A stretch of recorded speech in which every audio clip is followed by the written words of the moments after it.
This is a quick overview and review of the Seiko SSC009 P1.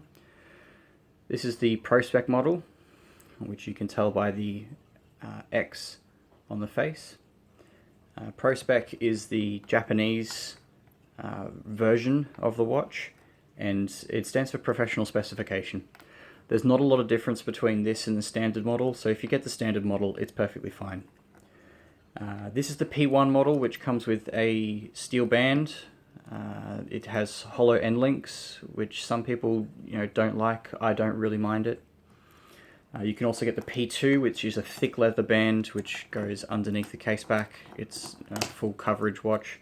And then you've got the P3, which is just a standard leather band, which will come from the lugs.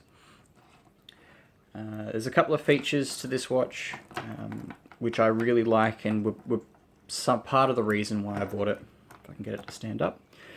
The main thing is this really nice stopwatch function.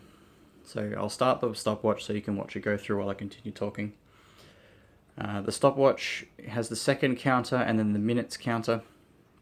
You've then got the second hand for the standard timekeeping, and you've also got dual time zone. So this is set to Australian Eastern Standard Time at the moment, and then I've got Greenwich Meridian Time down the bottom. The features that it lacks is a screw down crown. So the crown is just a standard push pull type, but it does seat very firmly. There are some people who have complained on other reviews that this will pop out, the crown will pop out in your pocket. I've not found that to be the case for me, and I do abuse it quite heavily. Once this goes past here, I'll show you the catch-up feature, but you also have a slide rule, which is a rotating bezel that goes both ways so that you can do basic math calculations on it. It's quite simple to use. If you want me to do a video covering that, I can do one. Just let me know in the comments. But yeah, it's very, very easy to use.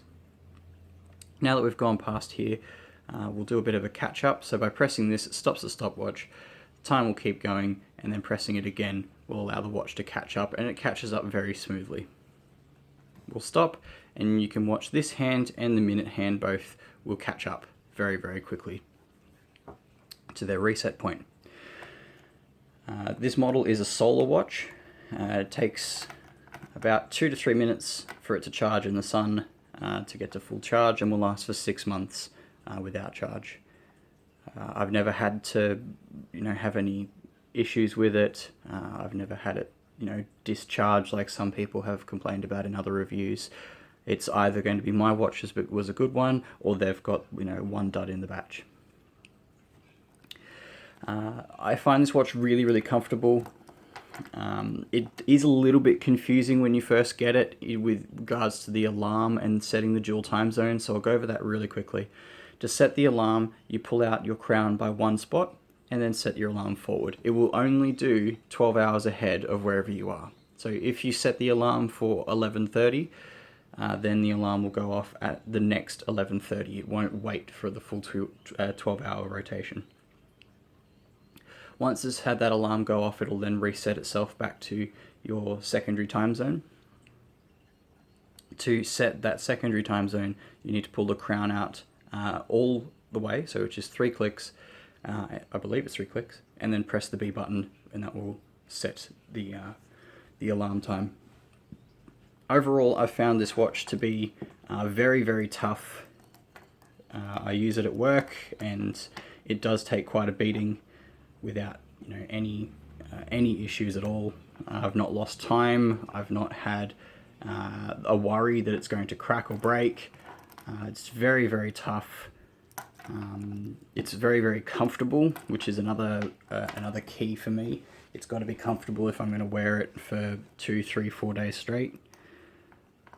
And yeah, if I was to buy this watch again and remake the decision, I would definitely get it.